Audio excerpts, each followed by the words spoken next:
Welcome to the channel. In this video, we're going to be taking a look at Community Report 33, which was published on the 29th of August 2021, if you're watching this in the future. Now, this is a pretty interesting report. It consists of two parts. In the first part, the devs talk about the 0.8.5x update and what's going to be in it. And there's some very interesting features in there that I want to talk about. And then in the second part, the devs go on to talk about the implementation of loyalty and how that's going to start to work with the secret police, but that will not be part of the 0.5x update. As I've said, this report's got a lot of detail in it, so rather than just reading the paragraphs out completely, what I'm going to do is read through and then I'll stop and talk about features as and when they come up. Otherwise it's just going to be a little bit confusing. So we're going to start at the top. Greetings, dear comrades of the Soviet Republic. Another 2 weeks has passed away and we are ready to announce some good news. The internal test of the upcoming version of the 0.8.5x update will started next week, and we now have more people who can provide us feedback about the new UI. We were able to fix some bugs recently, tried to tweak things. We also expanded some mechanics which were not so much in use until now. So let us speak about what was fixed and tweaked and was not mentioned in previous reports. So that's just a very brief introduction. Finally, we fixed vehicle movement in farms, hospitals and similar buildings, and more than one vehicle will be able to move inside. We've done some adjustments for railway signals where there is no chain signals or one-way signals in use. This means that it should be less issues with trains accidentally colliding near two-way signals. Then we tweaked how distribution offices and forklift garages worked on implementation of the government loyalty and secret police. But the classic police and crime are not part of the 0.85x update, as this will come after. So this is just confirming what I've just said, that this report consists of two parts. Now they don't give any more detail related to the change that actually do with the signal, so I presume this is a minor bug. I must admit I do like this bit at the top here, the fact that they allowing multiple vehicles to go inside of the buildings. There are several fixes that were for known bugs made. Distribution offices can now distribute alcohol to hotels. That's brilliant. We fixed the issue with stopped production in heating and power plants. We added a code for process priority to real time to avoid FPS drops on some systems. Support for zip saves, and the model viewer can now have a scroll bar. We also corrected the dry bulk cargo capacity and loading, unloading electricity consumption. You may have some problems when loading and unloading materials directly to cement and alumina storages with road vehicles. You will need to rebuild the facility in case these occur after the update because of the old building circuit breaker may be too low. So it's obviously that when in fixing one problem, they introduced another problem. So any buildings that are related to dry bulk is going to need to be replaced. And they say this picture relates to the bit below here. So we're just going to go straight down into this next paragraph. We tried to adjust income from tourism, but in the last moment after we decreased it by about 60 to 70%, we found a bug which caused incorrect calculations because the workday cost was taken, but immigration cost. And that caused weird imbalance between income from Soviet and Western tourists. So obviously they've encountered a few problems with trying to nerf the tourism. This means that we need another round of testing to see how it will work and how profitable it is. Then we changed how railroad builder sets behave if they do not have workers available. Until now, they were stuck waiting on a construction site, and after updates, they will return to the railway construction office if there were no workers available within 50 seconds. Now, I know some of you look at that and say, oh, that's a nice fix because it means that the construction train won't be stuck out on a job. If you follow the channel, you know I've got a bit of a nasty habit about getting workers into rail construction offices. And what I've tended to do is take advantage of the fact that the construction train got stuck out on the job, especially when building at distance. So it would sit there until more workers come along. What this means is if you can't get a regular supply of construction workers into your rail offices, your train's going to come back. And so if you're building at distance, what you're going to get is the train's going to come all the way back. And of course, I'm assuming that it will come all the way back to the station before it goes back out again. So if you're not providing a really strong regular supply of workers to your rail construction office, you may end up with the old construction train ping-ponging backwards and forwards again. That's going to be fun. So moving on, we also have new checkboxes for vehicle production facilities to allow assembly of the same vehicle with random skins and stop production after the last vehicle on the list has been finished. Yes, that is a change I've been looking for a long time, because, well, if we click on the window here, you can see the new checkbox. Because one of my great gripes with the vehicle production lines is that, say, for example, you wanted to build 3 ambulances to fill a gap somewhere within your economy. What you do is queue up 3 ambulances, and then what would happen is, if you, because you couldn't stop production, and what you had to do is keep checking to see that you got the 3 ambulances. Now you'll be able to set a checkbox that would say build 3 ambulances, stop. Putting this on, it will tell you that it's produced the 3 ambulances. I think that is going to be a major quality of life improvement for the game. Certainly going to make my life a bit easier with producing vehicles. I think what we can do now is just move down. We're just going to take a quick look at Lenin here, because I think we're going to use him for the thumbnail. So just a quick look there. I don't think there's anything in here of any detail. Nice big impressive statue though. That actually concludes the section of the report related to the 0.8.5x update. What we're going to start talking about now is the new mechanic related to loyalty and policing. So we might as well jump straight into it. And now let us say something about government loyalty. This stat in Worker's Life did not have much impact in the game, but it will be changed. Yes, I've been expecting this. This value means how much loyalty citizens have towards the government. If the value is too low, then citizens react more negatively when they miss something. If the value is below 30%, it may also affect citizens' happiness, and it will slowly decrease based on how low government loyalty is. Wow. If the value is high, then citizens react less negatively when they miss something, and their productivity will be higher. These are the basics, and now we can talk about how you can affect government loyalty as we've made some changes.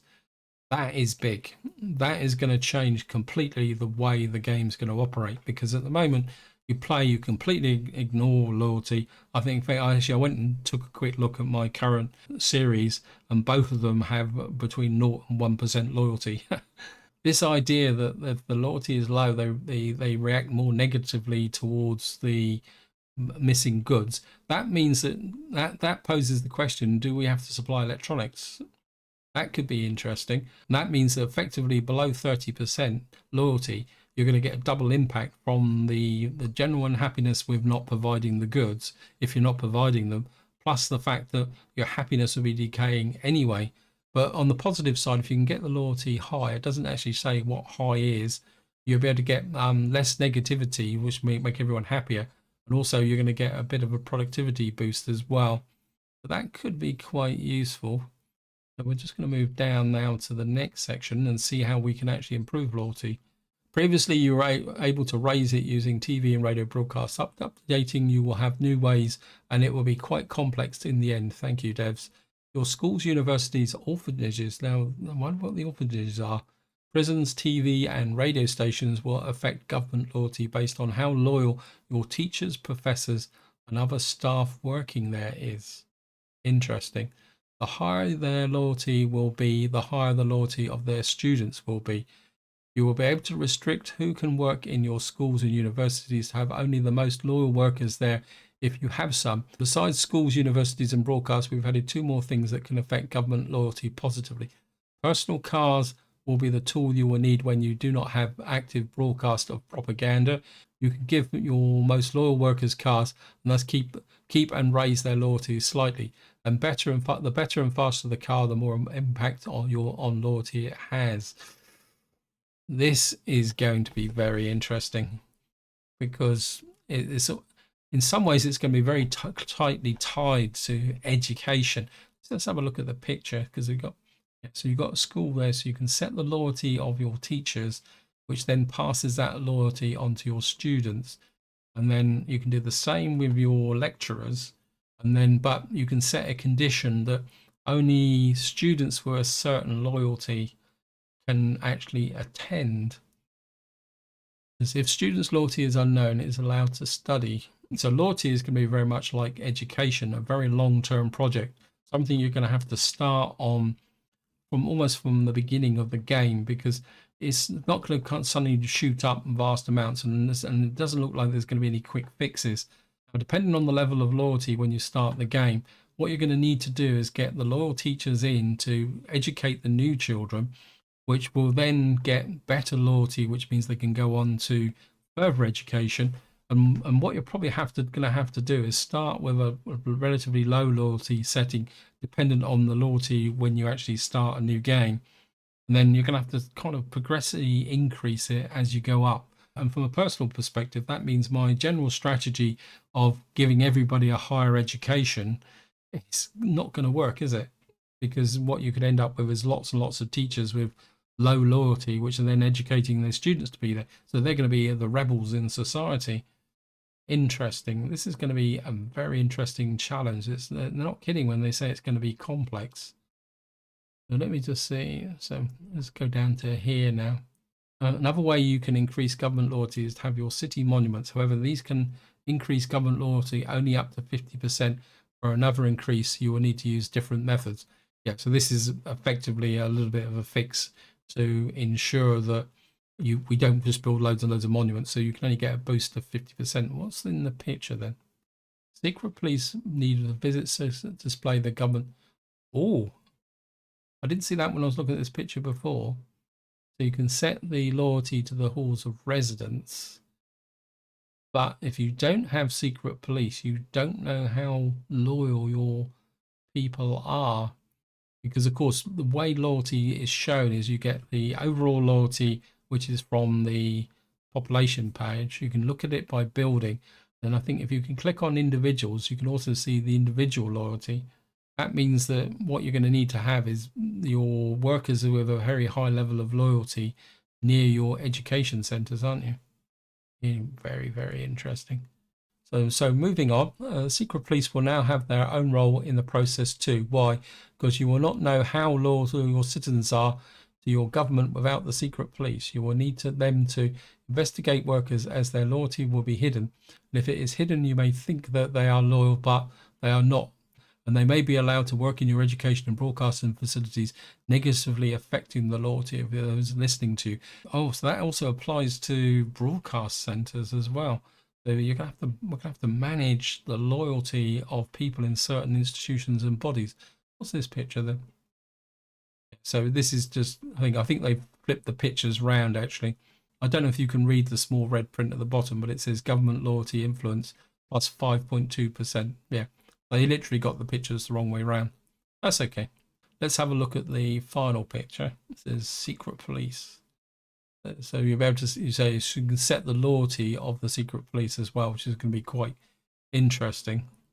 Loyalty is going to be a very big factor in the game going forward. And I'm just going to read the final paragraph. We hope it will be a nice addition to the game mechanics, and we are sure that there are people who will really enjoy this part of the game. But as it is, for example, with tourism, we will need to tweak this when it will be fully implemented. And that is it for the report. Enjoy life and loyal for those who deserve it, and stay tuned for the next report. Wow, what can I say? That is a report and a half, especially with respect to loyalty, because the loyalty mechanic is going to be pretty complex to manage, and it's going to be something that is going to have to be done for the long term. It also means that my original thoughts on policing was that, well, when we're nice and small, we won't need secret police.